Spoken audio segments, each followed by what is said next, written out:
is Judith Moraa Mogendi. And I'm Mogendi Abuya. Together we are the Mogendis, and this is our love story.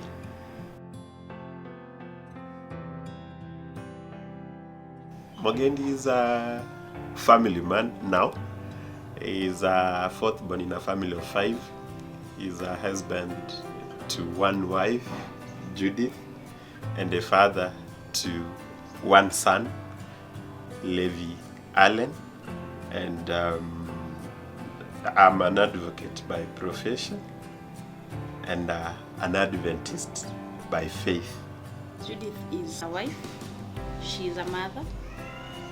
She is also a communication professional. We are Adventists. Sure. I was introduced to him by his sister, and then we set up a date in Nairobi. He used to work in Nakuru, I used to work in Nairobi. So we set up a date in Nairobi. We had a coffee date, and from there we've been having coffee dates till now. Immediately we met. Because you see, for me, my mind had been made that I was going to meet someone who was going to actually be my life partner. Because I had seen her before, I had interacted with part of their family, and well, it was. I was clear in my mind that this is gonna be her, and yeah, she is. You can see. Funny thing, the first time we met, we had talked via the phone, so we hadn't met physically. So the first time we met, I can remember he stared at me for like 5 minutes, and I remember telling him, "No, it's okay. We can let's just go at least to break the monotony of silence." And then from then we proceeded to our coffee date, and then he started his series of persuasion or whatever. And I can't really say I knew he was the one from the word go, because well, I didn't want to make it so big, I know. Of course. So I had to chase. Of course. Of course. I didn't want to make it look like I was waiting for you to come and say something or propose. But from then, I remember the moment, there's a time we went to Nairobi Safari Walk, and I can say that was the aha moment for me. Yes, that was the aha moment for me. After a series of dates, that was the moment I knew. And of course, I just remember at the Safari Walk, well, she was relatively a busy person. She'd received a long call then from her boss. I was like, okay, now this one is gonna spoil our date.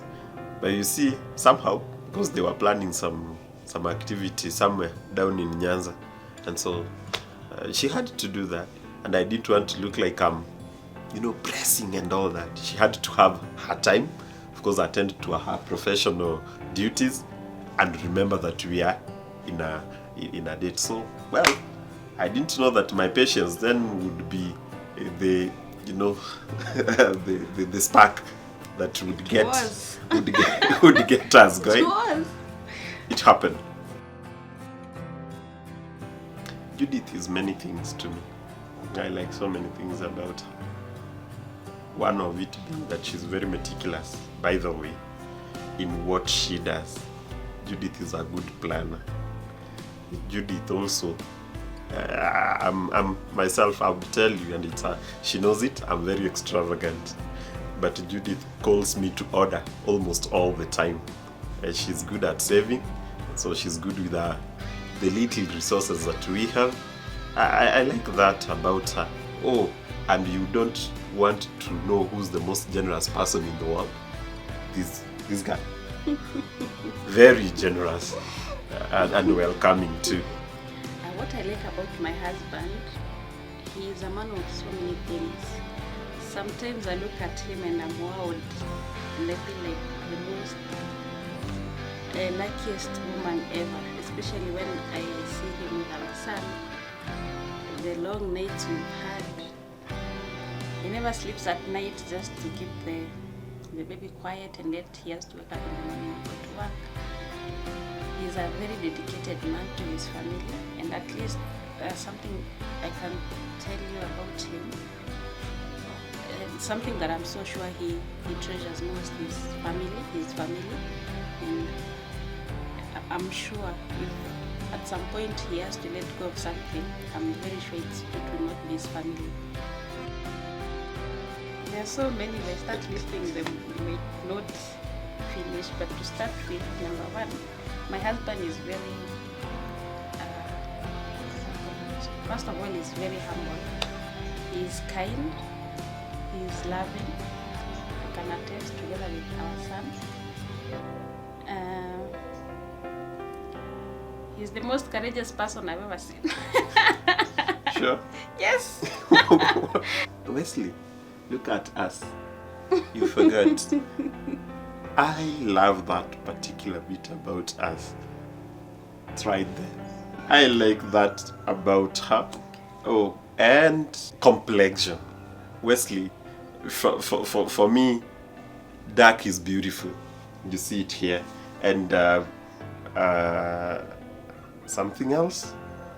I forgot to tell you that she's the most straightforward person you'd meet. Sometimes those may come out as a bit harsh, but well, she has to be that so that then things can, move. We were thinking then, do we need a committee, or there are things that we can do for ourselves? But we were of the opinion that we do not need a committee because we thought we may rough people up. So we said we are going to be the committee unto ourselves, and we did the planning ourselves. People may wonder how it happened, but yeah, we planned it ourselves and it happened. Maybe to add on that, you can imagine we had like 8 or 9 months to plan for the wedding, just the two of us, no wedding planner, just the two of us planning. And I was in Nairobi, he was in Nakuru, so we rarely met. Okay, not like we rarely met, but we used to meet on weekends. So we have to meet maybe on Saturday or Sunday, and Monday he has to come back to Nairobi for work. So despite all those challenges, I cannot say our wedding preparations were as hectic as they usually say to be. It was the most smooth wedding planning I've ever seen, because we used to agree on most of the things. Although there are some few things we never seemed to click on, both of us, but it was the most beautiful thing I've ever planned in my life, because it was just the two of us making decisions whether do we need this, do we not need, what we need and what we don't need.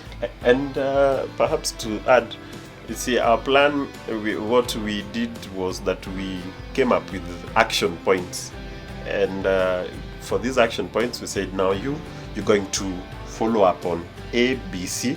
I'll follow up on A, B, C. For example, I remember I was to follow up on some service providers, and she was to follow up on others, and so yeah, it was easier for us to get status updates. I mean, what is happening, where are we, what do we need to do, what are we lacking. It was easier because it was just the two of us, and we could also it also helped us mostly when it came to the question of budgeting, because then we were more sincere with ourselves. We'd say, look, this is the money we have, this is the money we don't have, how do we raise this money, how do we move on. So it was easier for us to do all that. Importantly, at the background were our families. I think at this point we must mention that they were very supportive. Of course, at some point they had a feeling that we ought to have had a committee, to help in the planning, but we were a bit steadfast on that, and that is something I love about us. I mean, if we say this is how we want to do things. Wesley, trust me, not anyone from out there is gonna change our view about we may be wrong or we may be right, but at least I know that when we take a position, that is our position. It is not Judith's position or Mogendi's position. It's our position. We own it up, and then we have to make good of the position that we have come up with. On the colors, I mostly, because I'm a man, and it's a question of fragile masculinity and all that. I said no. Look, babe, you have to get us the colors and all this, but I would suggest that I see some element of gold somewhere, because I love color gold, and then you can pick on the rest of the colors. And then she did the magic with the rest of the colors, and that is what happened, right? I remember the colors. For the colors, we picked them when we were after attending a church service at my then church. That is modern. Yes. And then I don't know, for some reason we settled for the navy blue and burgundy, and then we added in a shade of gold. Now that's the most precious bit about my wedding, because I remember I got my wedding gown 2 weeks to the actual wedding. I had planned to get the wedding gown, but I didn't know which one exactly, because I used to shop online. Hey, my phone had so many photos of wedding gowns. Oh, and may I interrupt you, Kidogo? We didn't have the hiring option in mind. No, that was not on the table. No, she said she was going to own her gown. It was going to be her. So yes, so I had to select. I did so much window shopping on Facebook, physical window shopping in Nairobi, and then I don't know, for some reason I settled on a certain gown on Facebook. It was going for around 32,000. Yes, that's what I had settled on, and I had decided that's what I'm going for. But for some reason, I don't know, I just changed. So that morning I woke up my friend and told her, now today we are going to shop for the wedding. Because some ladies at my workplace had told me, hey, you don't have your wedding gown yet. What if you go to shop and maybe Haziko. You don't find a good fit for you. So out of the adrenaline rush, we headed to BH Towers and asked for the available bridal shop. Yes, bridal shop, and we told them, let's see your selection of gowns. I tried like 3 of them and I didn't like any of them. So then they were like, wow, that one looks so good on you. Wow, that one looks so good on you. And I was like, no, this is not what I want. I think I'm that person who likes accessories, small accessories. So I wanted something with tiny things to shiny. and the gowns were plain. So I was like, no, that is not what I wanted. And I think maybe if I can add, God had blessed us by then, so we didn't have a tight budget on the wedding gown, because we wanted the best that we could afford, actually. Yes, we wanted the best.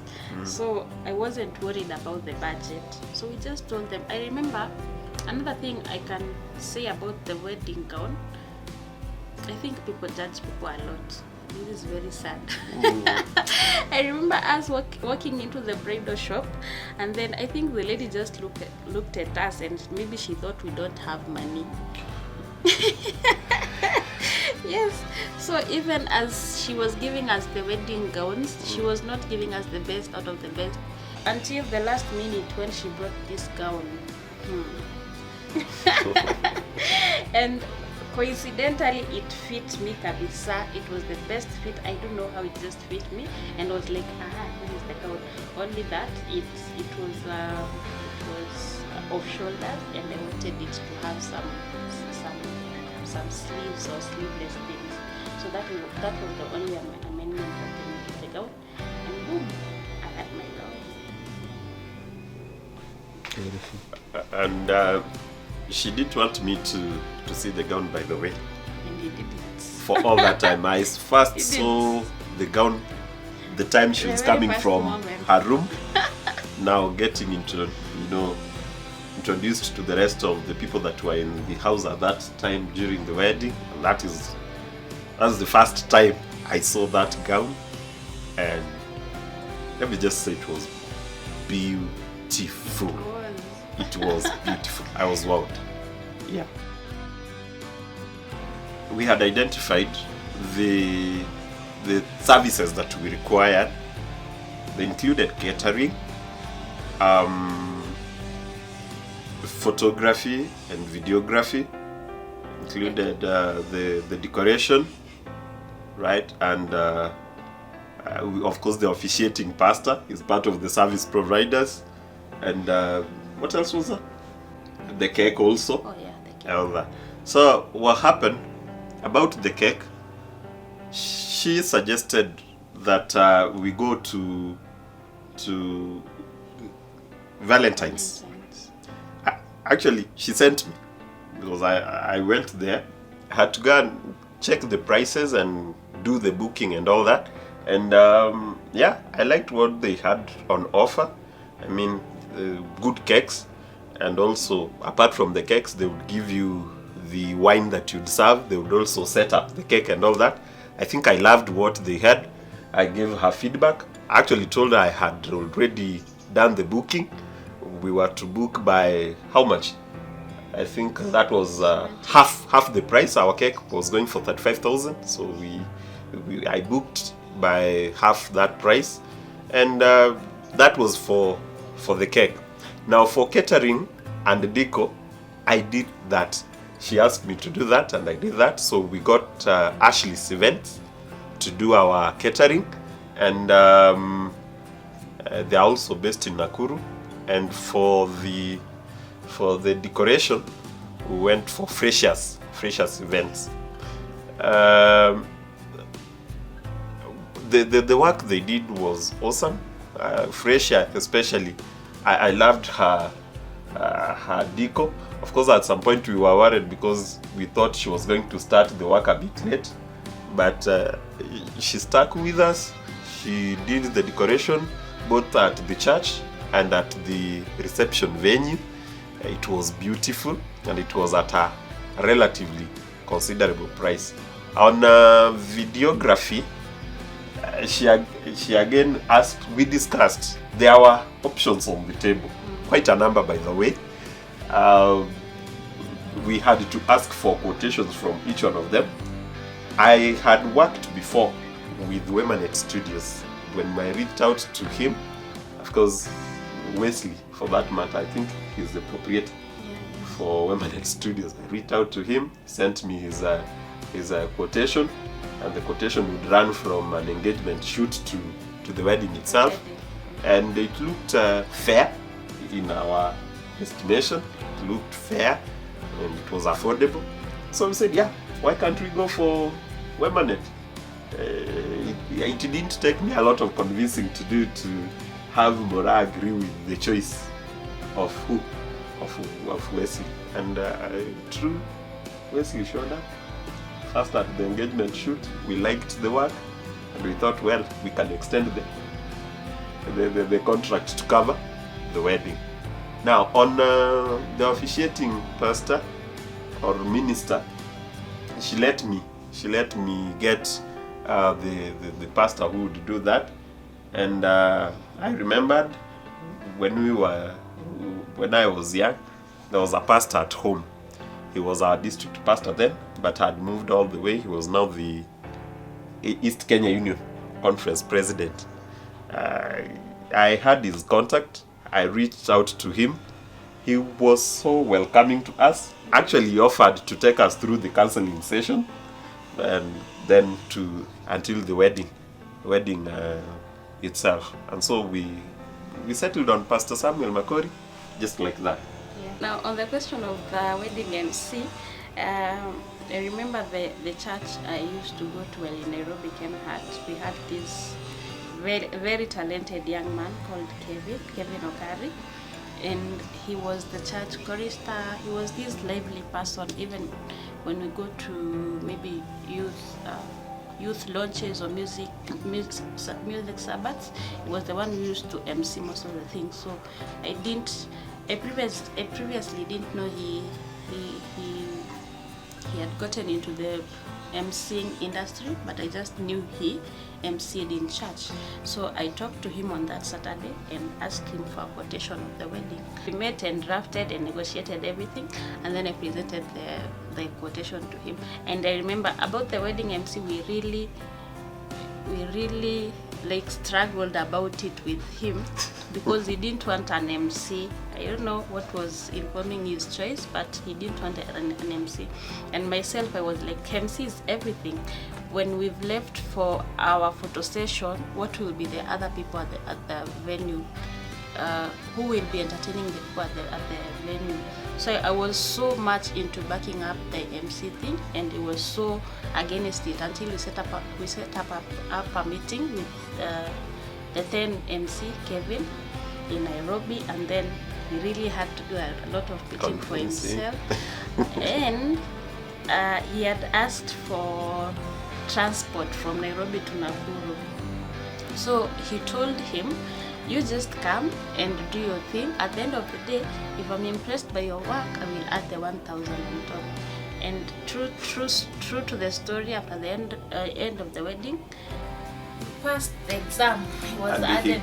He got his extra 1,000 on top. Yes. Wemanet first attended to us during the engagement shoot. You don't want to know, they delivered. They did. They delivered on that engagement shoot. And we said, why can't we then extend this to the wedding? On the wedding day, what happened, and we thought they could spend the night here on a Saturday night so that then we could go together to the venue. But logistics and all that, they came early Sunday morning. We thought they were going to be late. Shock on us. They were here earliest. In fact, the boys were like, now, hey, how are we going to even take our shoots looking like this? Can he just spare us some time so that we can even take a shower, then we can take some shots and down that. And then, of course, he tried their best. He was there the whole day. Remember, the whole day. And on the, I think, second day, we requested for a thank you note. You remember? Yeah. And he delivered, not within a week, but the same day. When we requested the thank you note, he made it and had it delivered to us the same day. And it was out, and we sent it to everyone that made our wedding colorful. What you don't also forget is that Wemanet made our wedding cards. Oh, You see the beautiful work done. If you received the card, that was done by Wemanet. The design and all that. Their service was top notch. If we were to give stars in terms of rating, I think that was 5-star. 5-star performance. And then of course they delivered the videos and the photos on time. Yeah. You don't want to know how our album looks. It's beautiful album. Those who have visited with us in our house and have had an opportunity to look at it, they're like, oh, you also invested in this. That was the beautiful work done by Wemanet. What we like about them is their dedication to work, their commitment, and keeping the terms of their contracts. You keep your bargain, they keep their end of bargain. It's just that. And they are very professional, by the way.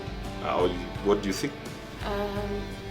The first time I met the owner, Wesley, was the night before our, what is it called? engagement shoot. Yes. Yes, the engagement shoot. Yes, and I remember I was very well. I didn't know Wemanet before, so I was like, who is Wemanet now? We are going for someone we don't know, because I was suggesting other people I've heard before. Well, you know. So he suggested Wemanet, and he was very, as in he spoke so well of Wemanet, and I was like, okay, let's see, because they had such a nice offer.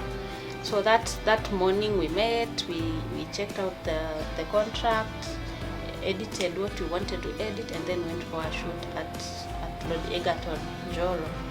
And then what amazed me, we did our photo shoot on Sunday. Yes, and on Monday we had everything ready. That was record time. Yes. Record time, and you know, photographers out here would really tell you, oh, sijui nini limeza nini. Yeah, that was so impressive. We had our videos and our photos ready the following day, and I was like, well, this guy can really deliver. So by the way, we still have the photos, and they look so pretty. The photos. And I think that's when I knew photography and videography is something I won't have to worry about during the wedding, because one thing I knew, he keeps time. Number 2, he delivers on time. So that was off the shelf for me. For the wedding, Wesley and his team came to our home at around 8. Yes, 8 in the morning, after he had already left his place. So he came to our home at around 8, and well, he tried to develop a rapport, quick one. Yes, between myself and the people in the room, trying to make us feel comfortable in front of the cameras, and from there I think everything else went on smoothly till the end of the day. Weddings are beautiful. I would start by saying that weddings are beautiful, but first you'd have to know what you really want your wedding to look like, and whether you can afford it, right? True. I have seen people over social media saying, you see, if you want a wedding for say 1 million, and then you want to create that WhatsApp group, and you tell people, I have 5,000 shillings, and your wedding budget for example is 1 million.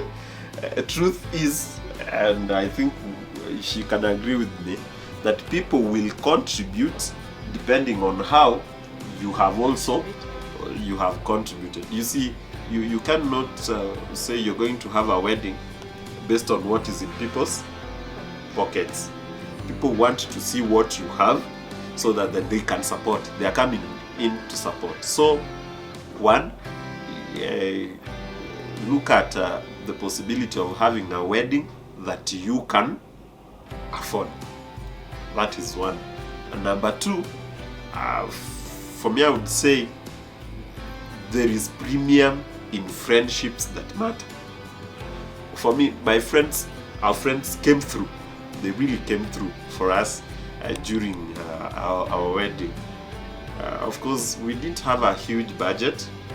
It was a lean one, but our friends helped in the best way they could to top up. I would say that, to top up where we had fallen short. And something else, listen to each other.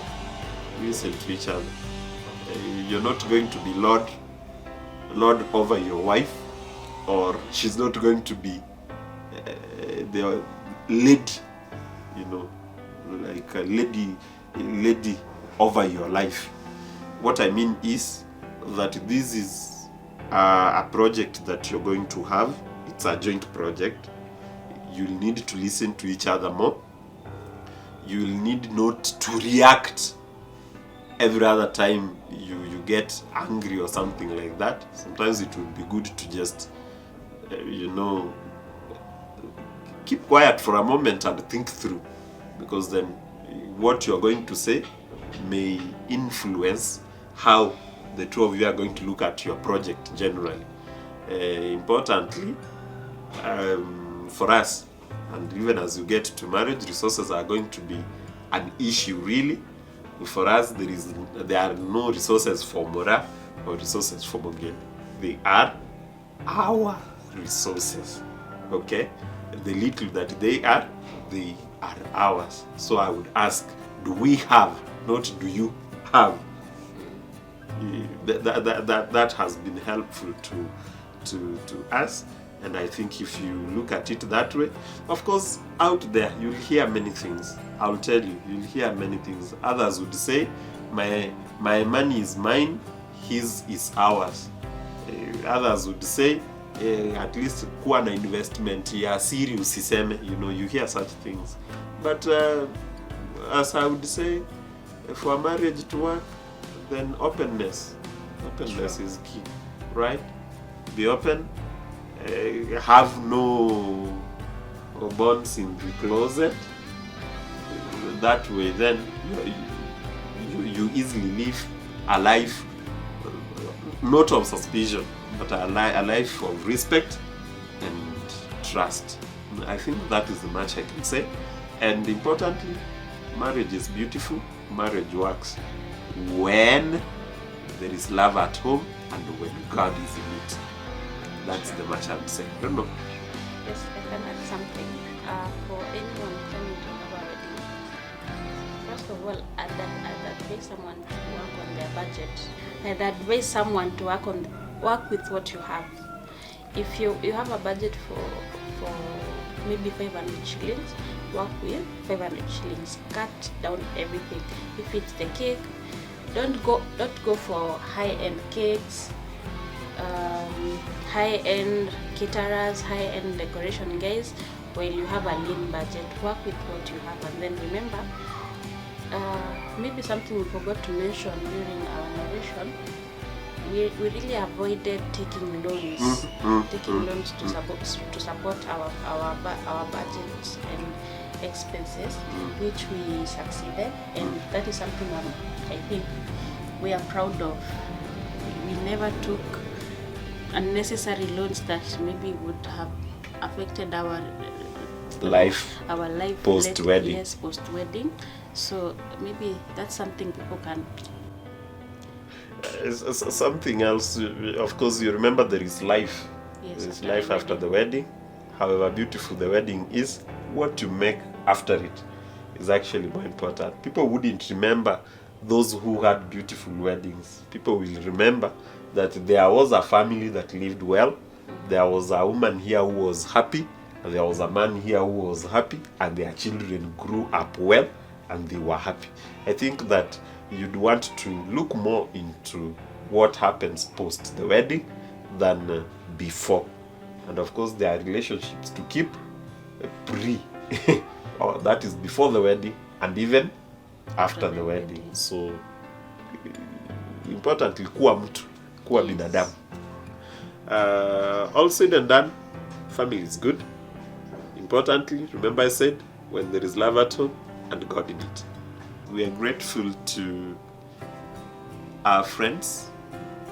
There are those that would make particular mentions. I really hope that they will have a time to watch this. But we have a friend called Frederick. My friend, on our wedding day, he came all the way from Moraa. He came all the way from Moraa to Lanet, and he's been also so close to us, of course, times without a number checking upon us and even visiting with us. Frederick is such a gem. I know when we'll be talking to Alan when he grows up about connections, we'll remember too. One of the connections is Fred. And many of our friends, we want to thank you for the support that you gave us then and the one that you continued to give to us. Number 2, family. Wow, family. We can't thank you enough. Can we thank them enough? I mean, they have been the shoulders that we've stood on to get to where we are. The Omwengas and the Abuyas. Oh, you are great people, irreplaceable. We love you, and from the most bottom part of our hearts, we are grateful and we always pray for you. God has been amekuwa akicheza kama yeye. Let's just put it that way. Sagodi amecheza kama yeye. God has been himself in our lives. We can't thank him enough. Sometimes we feel we're not giving enough to him, but I know that his mercy and grace has been sufficient in our lives. We thank God, we love him, all the time we worship him. And for making this happen, Wes, we are grateful. We are grateful and we thank you and your team, and we also wish you well. And to our viewers, right? What would we tell them? Wemanet should be your studio of choice. To our esteemed viewers, thank you for watching us. We are the Mogendis, and this was our love story.